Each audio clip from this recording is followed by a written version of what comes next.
Right. Got it. There we go. Right.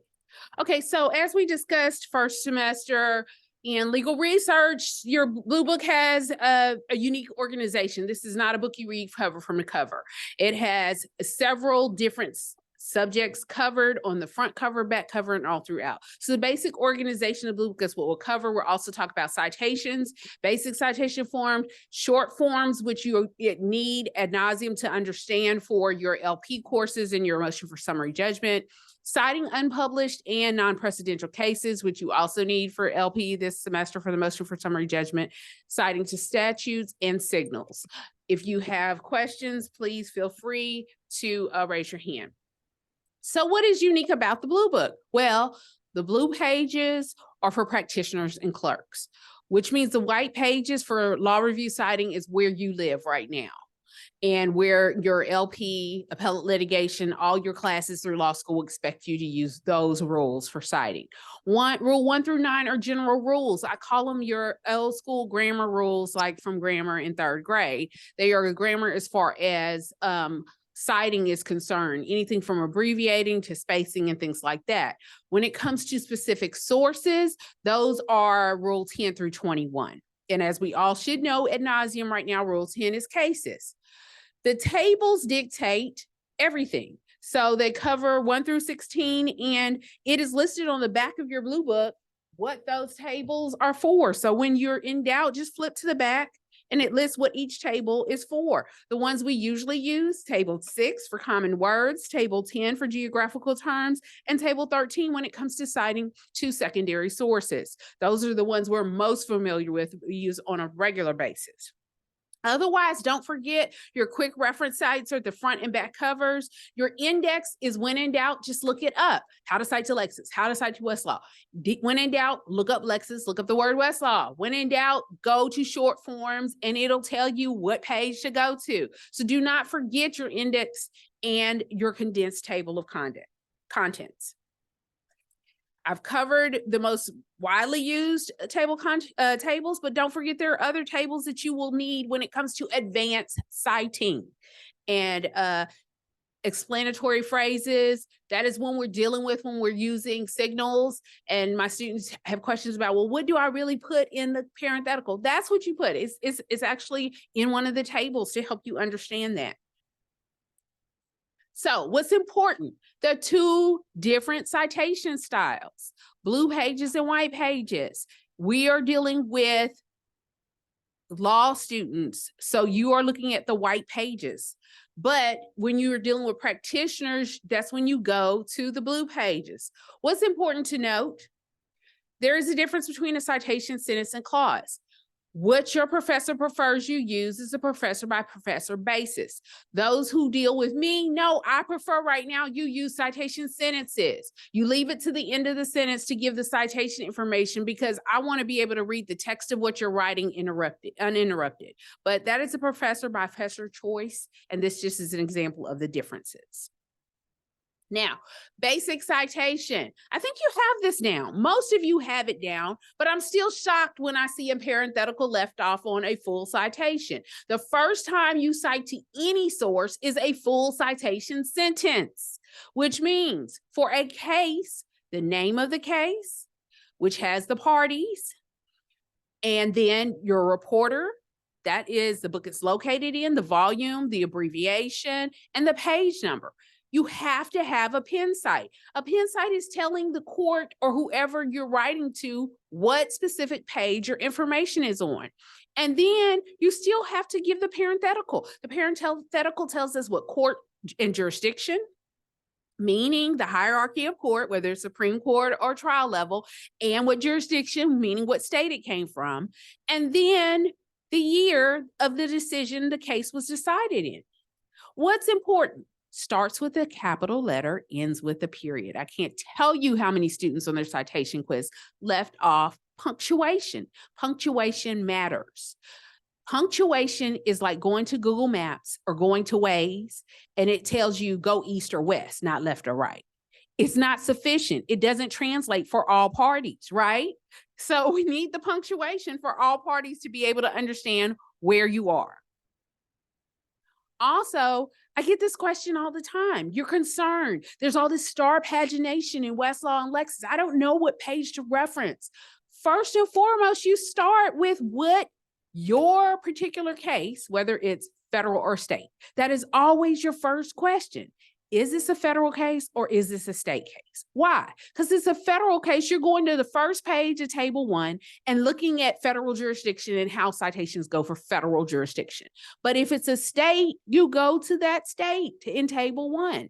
Why? Because that court is going to tell you what reporter it wants you to cite to, whether it's a regional reporter or a state reporter. Once your state tells you how they want you to cite, then you look at the top of Westlaw or Lexis where it lists all the different reporters, find the regional, see what page it starts on. So if it starts on page 579, why are you giving me page 5 and 6 of citations? Does that make sense? No. That's how you tell what star pagination you're going to follow, right? If the case is 3 pages long, why are you giving me page 845 when it started on 7th? So it's 579. That's where common sense kicks in, right? But how you know which star pagination you're following is by going to the state first, looking which book the state wants you to reference for that court, and then looking at the top of the Westlaw or Lexis first page of the case and seeing what page it starts on for that reporter. I hope that helped. So outside of that, federal case citation, what's important? Making sure for whatever level you are in for federal court, you match that book to the proper information in the parenthetical. So basically, we know that there's trial level, which is 94 courts, which means you need to tell me Eastern, Southern, Western. Then there's appellate level, which is a circuit court, and that means there's 13 appellate courts, 2 named, right? Federal and DC circuit. Or then the Supreme Court, which we don't have anything but the date in the parenthetical. So if you're giving me something that's cited to a circuit court and have nothing but the date in the parenthetical, I know you don't know what you're talking about. You are lost. And you're not supposed to be at this stage, right? We're supposed to have this down. So, okay, 1 second. Since we're talking about federal case citation, always remember they have, how many different circuits are there? 13. Okay, remember, sometimes the reason why the Supreme Court will hear a case on an issue is because the 5th and 11th circuits have decided differently. So right now we're in the 5th circuit. So if you're going to cite federal cases and you're in Texas, you need to stay in the 5th circuit. Okay, don't be citing cases from the 11th circuit. Don't cite cases from the 2nd circuit. Okay, if we are in Texas in the 5th circuit, you want to stay in the 5th circuit. Okay, I just want to plus it. No, thank you. That's important. So what's important to know? When it comes to cases, what I found on the citation quiz that y'all had problems with is this. Case names, still italicized or underlined, right? But remember, if the party is a person, we stick with their last name. If the party is an entity, we cite to the entity the way they say their full name. Pharmaceutical is not a corporate designation. A corporate designation is limited, corporation, company, incorporated, those terms, right? And when it comes to those terms, you only use their first designation. And I explained this to my students why that's so important, because that tells you if you can pierce the corporate veil and try to get money from the person or an individual or not, right? You got to think multiple levels. This is not just about citing. This is about your whole case. And I'm suing Discount Tires right now for a client, but Discount Tire, the entity that is the one right there off of 610, doesn't do the insurance. The insurance comes from Discount Tire Company of Texas. You better make sure you sue all proper parties. That's why every part of the name is important, okay? But remember this, if it has about 7 letters or more, it's probably on the common names table, table 6, and there needs to be abbreviated. So when in doubt, brothers, that should have been abbreviated, right, on the quiz? All right, okay. So you have your published source information, your parenthetical information, and each part has different rules that address that, and we have cited them here. abbreviate or not? Well, they're rules. Go to table 6, look and see if it's abbreviated. If not, is it a common name, such as an acronym, such as NAACP, FBI, CIA? Stick with that. And then if not, also look and see what terms are in there, such as and, of, whatever like that. Those things drop off, right? So make sure you look at geographical terms, table 10, to see if something needs to be abbreviated that way. Don't abbreviate when we're suing a city. Don't abbreviate when we're talking about the United States. A lot of y'all in that quiz put US. No, US is the abbreviation for the Supreme Court reporter, where the book that houses those cases. When the United States is a party, you need to say United States, but we drop off of America. So speaking of drop off, let's look at what is omitted. There's a rule that goes with that, 10.2.1A and B. Remember, we omit designations, aka not the sorority, aka is also known as, which is a party designation for some companies, right? That lets, if they're AKA, you need that. Why? Because that means they're not incorporated and you can what? Go after their personal assets. You're suing the person. Okay, so these are the rules in regards to geographical terms. People need to remember, you're in Texas, yes, so when to you state of whatever means Texas versus whoever, but when you're publishing and writing, you need to know what state you were talking about. You need to say Texas versus whoever, Mississippi versus whoever, right? Great. Just don't forget to pin cite. Y'all do this so often. And if you don't have a pin cite, we assume you're referencing the case in general terms, in general speech, but most times, 9 times out of 10, you're not. And we need to know what page that information you gave is on. Here is the federal, just print this page and go ahead and stick it somewhere, right? Where you do work, because it's important to know that there's Court of Appeals, and there's district courts. And for those different designations, the parenthetical information is critical. Now, when it comes to state courts, the parenthetical information is dictated by Bluebook unless you're practicing in that state. And that's why for your motion for summary judgment, we're practicing in Texas. That's why next week we're covering Green Book, because we're going to teach you how to cite as a Texas practitioner. We're a law school located in Texas, and we deal mostly with Texas law. Questions about general case citing, because we're moving on to short forms. Great. Yes. Okay, short forms. Okay, first of all, I'm going to invite Professor Long to chime in at any point because she teaches legal writing and I do not. Okay, so she may jump in. And if you have any questions at any time, please raise your hand.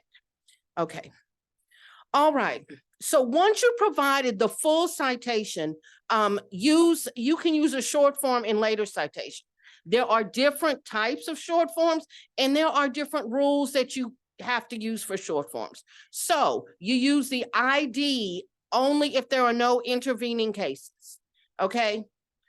Oh.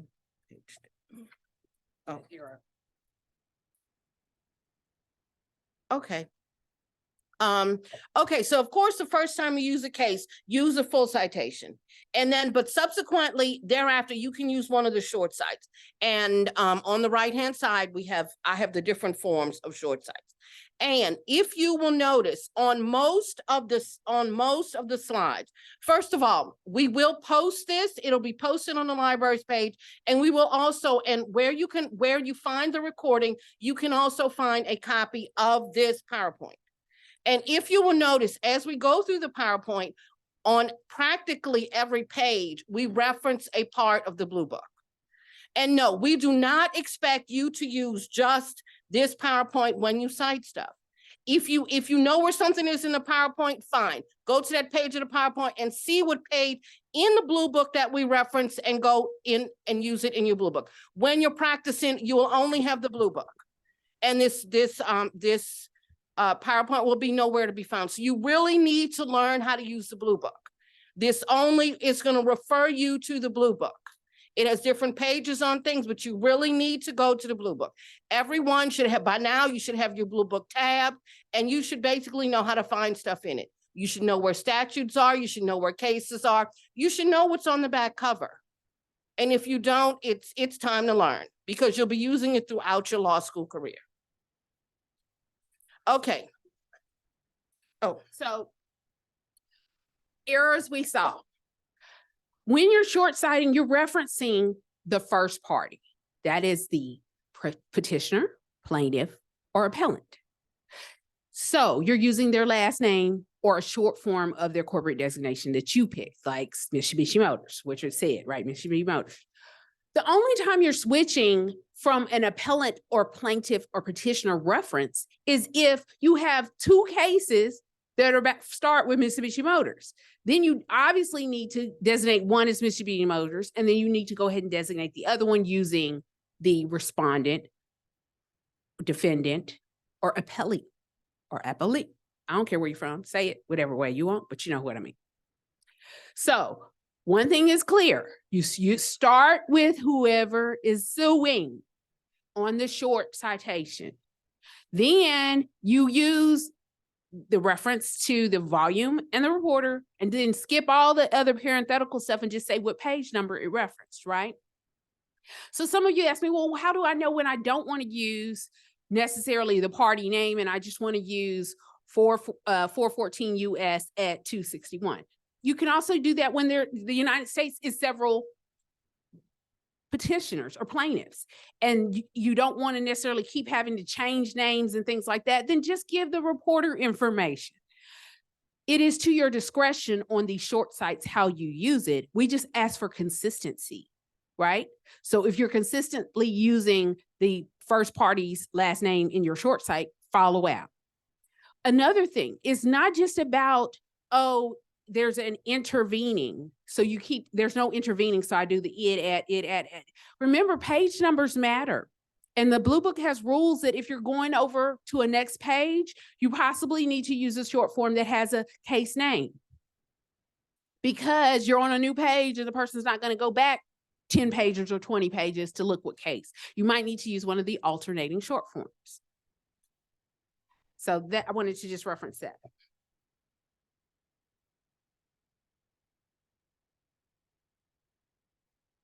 okay. Citing unpublished and non-precedential cases. Okay. When you're writing something, not for LP, but when you're writing something and you need cases, the best, oh, and how do you know the difference? The way you know the difference is that if it's cited to a book, everything we've done up to now is citations to a book. Citations to a book follow that same general pattern that we had. It's the name of the case, and then that book citation with a number, which is the volume number to the book. Then in the middle is the abbreviation for the book, and then the third thing is the page number. That's how you know your case is in a book. Okay, now, if your case is not in a book, the citation is going to be very much longer, which we're going to get into in just a minute. It's going to be very long, and it's going to cite either to you to Lexis or to Westlaw, or it may even, some states have their own citation system online. It may be to that, or it might even be to the court's website. So all of those are, that's cite, but if you can cite to a book, because it's easier and you know that those are precedential cases. Okay.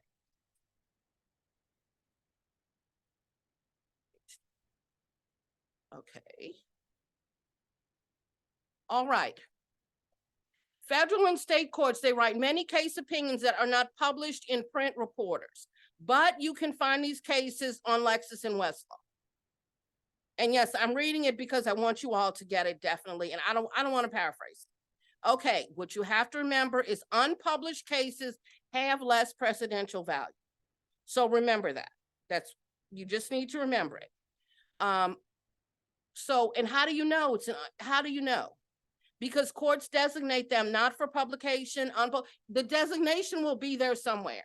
It will be there somewhere. But if you have a Lexis or Westlaw site, it's generally an unpublished case. So given a choice between a published case, which is in a book, and an unpublished case, you really should use the published case with the cite from a book.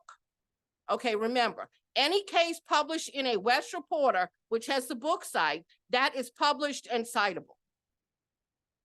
Okay, so if you find a published case and an unpublished case with the same rule, you should cite and rely on the published decision. So use the one from the book. If both cases say the same thing, you want to use the one from the book. But there's a lot of times when you cannot find one that's in a book and you have to use the Lexis or Westlaw site because that is all you have. Okay, how to determine if a case is unpublished. You will not find a reporter citation. So this second cite, which I have right here, unreported, that's how you know. Because it has either the Lexis or Westlaw citation. That's how you know that it is unreported. Okay, how to cite an unpublished case, unpublished/unreported. Okay, I give an example at the bottom, the Albrecht versus Stanchek. Next time I'm going to use something with an easier name. Okay, so what it contains, it has so many different moving parts. And they're not easy to cite. They're much harder than the book reporter citation. They're much harder. But basically what you need is the case name, and the rules for the case names are the same as what you find in the book. All the rules for case names are the same. Then it's the docket number next, then a database identifier and electronic report number. Okay, so Lexis and Westlaw, they are both going to assign a number to the case. This is the way the Lexis and Westlaw, this way you cite cases to Lexis and Westlaw. There's going to be the year of the case, then it's going to be a WL for Westlaw, and then it's going to have some long 5-digit number after it.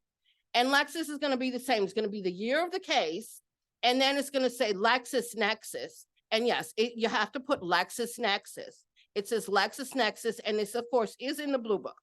It is in the Bluebook, and I even give you where you can find this in the Bluebook. And then after that, just like Westlaw, it's going to have some long 5- or 6-digit number after that. Then the next thing is going to be a star page number, and after that, it's going to be your court and your state. See, this one says Northern District of Illinois, and it's going to have a date. So generally, that will be the date of the decision. Generally, that will be the date of the decision. But occasionally, it might be, if the case is not over, it might be the last date that anything was filed on the case. Because sometimes Lexis and Westlaw, if it's a big case, Lexis and Westlaw, sometimes it may have things from cases that are not yet finalized. The cases, they haven't reached a full decision, but you might be citing a brief or something. Okay. Here's more examples. Here's more examples of Lexis and Westlaw. And remember, your page number should be preceded by an asterisk. Here's short form cites for unpublished cases. Again, there's a lot of moving parts. So try to get it exactly. And definitely, what I always do when I'm citing a case is I pull one up exactly like it in the Bluebook. I look up everyone in the Bluebook. I look up everyone and I make sure that every part matches up. Where they have a period, I put a period. Where there's a comma, I put a comma. Page number, I put a page number. I make sure everything lines up. And you will need the short form for the for Lexis and Westlaw cases. Okay. Citing statutes. We didn't used to have this in here, and I don't think we covered this in legal research. We did? Oh, okay. All right. If you're citing an entire statute, you're going to put the name of the statute, put the name of, oh, this is federal statutes. Citing a federal statute, this is how you cite an entire federal statute. You're going to put the name of the statute, then you're going to put the title number with a comma, then the title number. USC.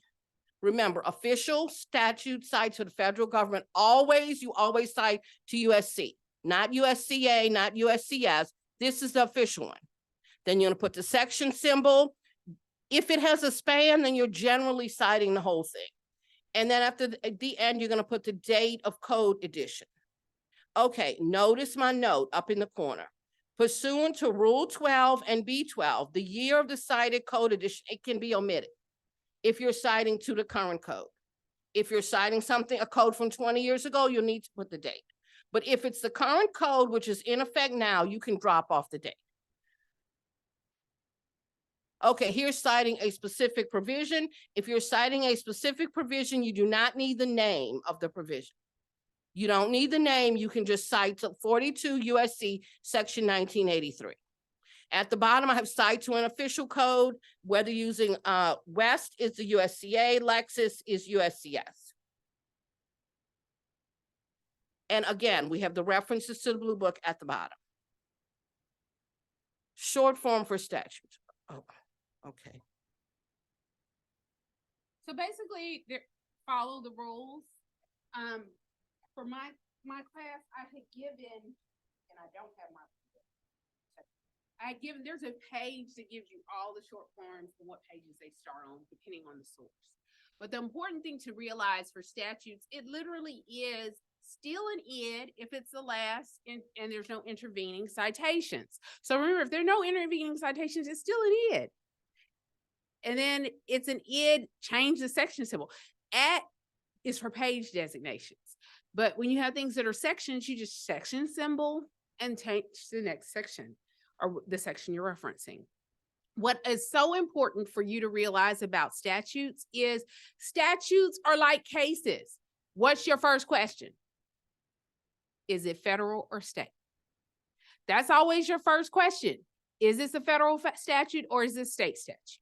If it is a state statute, you still go to table T1 and go to that state name, and behind cases is the statutory provisions or the code provisions and how they want you to cite to those. So that's important. So all the history and all this, we're not going to read it to you. You know, I don't read to you because you're supposed to be hooked on phonics, but we will post this for you to read. We're going to talk about the nitty gritty of actual citing. I love these slides because in the Blue Book, you're not going to find it this way. It's not going to show you the subject matter code, the section symbol, and break it down for you like this. It's just going to give you an example. And it expects you just to mimic the example. So just like Professor Collins said, mimic the example. I still don't understand why y'all feel like law is creative. It's not. It is not. We want to see standard stuff. So I'll let Professor Collins speak to this. Okay. We're currently in Texas, and Texas has local citing rules. The local citing rules which we use, they're in a book. It's called the Green Book. Now, different states have local citing rules. Every state does not have a book. Some of them, the local citing rules are online, like at the Supreme Court's website or somewhere online. But in Texas, we have a book. We have the Green Book. So, and we're so creative. It's green, so we call it green. And other states are color coded too. So that yellow book, whatever, depending on the cover. Okay, now, since we're in Texas, if you're citing either a case or a statute from Texas, we have specific citing rules. Okay, so what you're going to do is, so if you're in Texas, you're going to use the Blue Book for certain parts of your citation, and you will use the Green Book. So you can use all the case names from the Blue Book.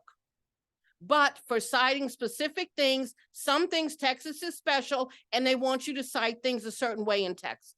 So you're going to use the Green Book. But if you cite any other state, you're just going to cite it from, we're not going to worry about the citing rules from the other 49 states. We're not worried about the local rules. If you're from Indiana or Nevada, when you go home, you can find out what the local citing rules are there. But right now, if you're citing any other state or even a federal, anything federal, federal rules or federal, you're going to use the Blue Book. But anything for Texas, that would be statutes and cases and the Texas Constitution, anything that is specifically Texas, then you will use the Green Book. Okay, you're going to take some rules from the Blue Book, and then you'll definitely have to look each and everything up in the Green Book. And guess what? For some things, the Blue Book and the Green Book, there's different rules. there's different rules. So this one, let's see. The Blue Book on page I cited it exactly. T 1.3 on page 288 includes the publisher and the year when citing Texas statute, but that contradicts the Green Book, which eliminates the publisher and publication year for current and in-force statutes. And again, I gave you the chapter and the page number. So when we're in Texas, if you're citing a Texas statute, if you're citing the current and in-force Texas statute, you can leave out both the publisher and the publication year. Okay, and I do, and there's a few other places where they contradict, but for our purposes, that's what I'm covering today. Green Book wins. She didn't say it. Oh, But we better reiterate it. okay. Green Book wins in Texas. What does this mean for your LP classes? For motion for summary judgment, Texas rules, Green Book rules. We will be forwarding this PowerPoint to your LP professors. We will be discussing that there are contradictions, and because we're in Texas, citing to Texas, we're going with Green Book. They know we're going with Green Book, but we're going to reiterate that there are contradictions so they know, so your grading is not off. We know that. Okay, yeah, this, I just included some examples of actual cases. And it's case examples from an actual case. Now, I warn you, sometimes when you're looking, I looked at this case is from 2013, and these sites are perfect. The sites are how they would be today in 2024. But when I looked at this case on Lexis, I also clicked on a case from 1990. All the sites were different. Okay, I want to say all the sites in the case from 1990 were wrong. They weren't wrong. The format has changed. So I'm just saying that to say, don't copy sites, because if you copy site from a case from 1990, the citation was off. Here on book, the 21st edition of the Blue Book. This changed just a couple of years ago. Literally, we were during the pandemic and we were like, oh Lord, the Blue Book changed. And we're on the 15th edition of the Green Book. So that means those rules apply for you now. Those rules apply for you now. Don't worry about when you're a practitioner. When you're a practitioner, you go to something called CLE, which is continuing legal education, and you get updated. But for right now, for your 3 years here, unless it changes in the next year or so, and we do these updates for everybody, this is not just for one else. This is for the law school. Come to one of these updates and find out what's changed. So signals, I want to talk about signals personally because it is what we use in LP. What is important to know? A lot of y'all missed number 10 because you didn't do on the citation quiz because you didn't say C. I got all kinds of other signals. I got all kind of parenthetical explanations before the signal. Let's be very clear. You start with the signal. And each signals have reasons you use them, right? We have definitions of why you're using them. And C is just saying it clearly supports the proposition. That's what we mostly use in LP. Clearly supporting a proposition. We're giving you a case chart with 12 cases. There's usually a ringer. And there's usually something that is clearly supporting something else, but describes it or the facts more identical or similar to what you're using, your case scenario. So you want to sometimes see or see also, you know, and those are the ones we most frequently use. Are there other ones? Yes, please go to the rules and look at the different ones. Understand that signals have an order that they're supposed to follow if you're using more than one together. All the different LP professors have rules and give extra credit for different things. I'm not one, so don't ask me. But the point is, because I am trying to teach you to practice. And the way you practice to win is practice to win. So, we all teach different. But what I'm telling you is this. There's an order in which they're supposed to be used. It's all in the Blue Book rules. Formatting is important. Y'all keep acting like it doesn't need to be underlined or italicized. It does. It does. They begin with a capital letter. They do. Yes, the rules still apply. Start with a capital letter, end with a period. You know, that's from 3rd grade. Let's keep it consistent. So when it's appropriate, 2 or more signals may be paired together, but we aren't doing that right now. We're just trying to get you to use one because y'all don't even want to do that, right? But no, for this motion for summary judgment, it's mandatory. If you know, read the instructions, go back. It's like somewhere in 1.45 or something like that on the instructions. So the important thing also is if you're just talking about your case, you don't see your case. It's just a regular citation, right? If it's a quote, it's a regular citation. It does not need a signal. Also, what doesn't need a signal? Something that you rule proofed. If you gave me a case illustration, I don't need a parenthetical to explain it. You gave me a whole paragraph with a parenthetical to explain it. But most signals require why you're signaling it, right? If it's anything but a just in C or C also, you're usually having it with a parenthetical to say why you're using it. But parentheticals are usually used to explain why you're using this with a signal. So these are the various signals that you can use. And here's a rule that references.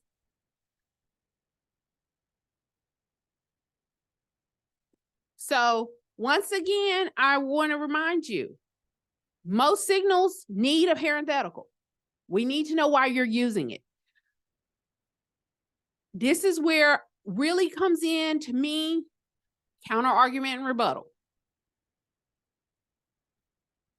Counter argument and rebuttal.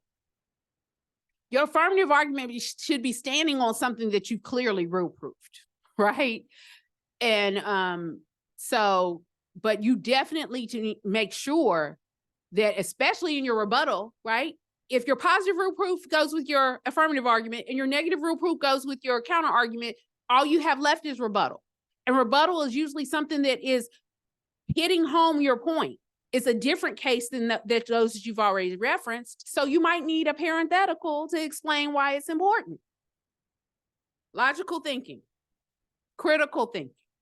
And make sure your parenthetical explains why you're using it, right?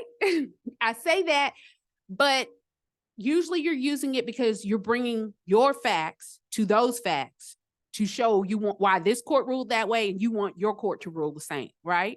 So that's what you're going to discuss in the parenthetical. I hope that helps. These are examples. Read at your own leisure. I'm gonna let you talk about this because I don't know what this is. Oh, okay.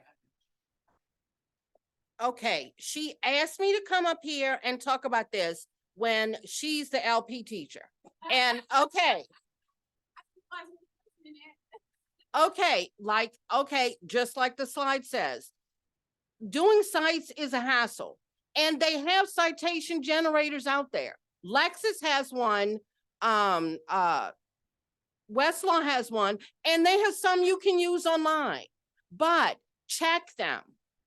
And the ones that they have online, they don't have the specific Texas citing that you need, which we'll cover. If you're a 1 out, we'll cover that next week in the Green Book.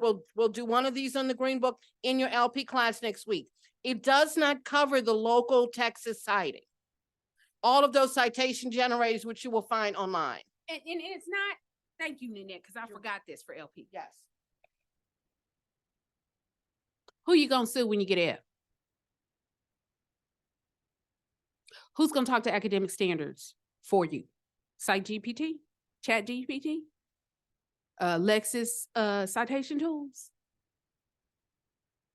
I'm asking a question. When I went before the board, they asked me why you, Tara Long, didn't know that the person who had the accident didn't get paid. Well, I was working for my friend. We went to law school together, and it was her firm. I'm teaching you about life. I'm teaching you from my mistakes. Don't do it. Do it for yourself. Because when the time comes to answer the Pied Piper, they're not going to look at your friend. They're going to look at you. When your client loses and they're facing life, They're not going to look at Lexus or Westlaw. They're going to look at you. When your client loses their child because of CPS, took their child, and you didn't research that prostitution is not an excuse for someone to lose their child. The standard is the best interest of the child, and is she taking care of the child? Is the child fed, clothed, and whatever? Do you feel me? Okay, that's all I'm gonna say. I mean, no more explanation necessary. We'll move on. So, ending slide, questions, concerns, issues. We do have Green Book next week. We will face those issues later on that. So let's not, go into too much the who, what, where, and when, and how on the differences. Any other questions? We thank y'all for coming to these. I know some of y'all are getting credit for it, but we try every year. So when you're 2L, 3L year, please come back for them. We try to provide information that's stuff legally research related and new things that we're providing for you. The next one is so cool. The next one is so important. Why? Because you're the one studying. And I know some professors say don't use supplements, but if you're not getting it, if your professor speaks French to you, even though they're speaking English, my brain is not comprehending from that person. You're responsible for your own learning. And the tools we provided, the first brown bag was Aspen Learning. This next one is Lexus Learning Resource. They have supplements. They have different questions. They have different books. It's your job to learn the material. No one's going to ask you how you learned it when you pass the bar. But no one's going to ask you how you didn't learn it when you curve out. Your point is to be here. Learn it however you need to learn it. And we're providing the resources. The library pays for these resources out of our budget because we're here to help you. Questions, concerns, or anything else? Thank you so much for attending. Thank you. We do have a page on our website that has all of our past ones. So even if it's one that we don't have from this year that really helps you, go there and watch it. Oh, I know Patrina wants to say for those on Zoom, please take the quiz. When you close out, there is a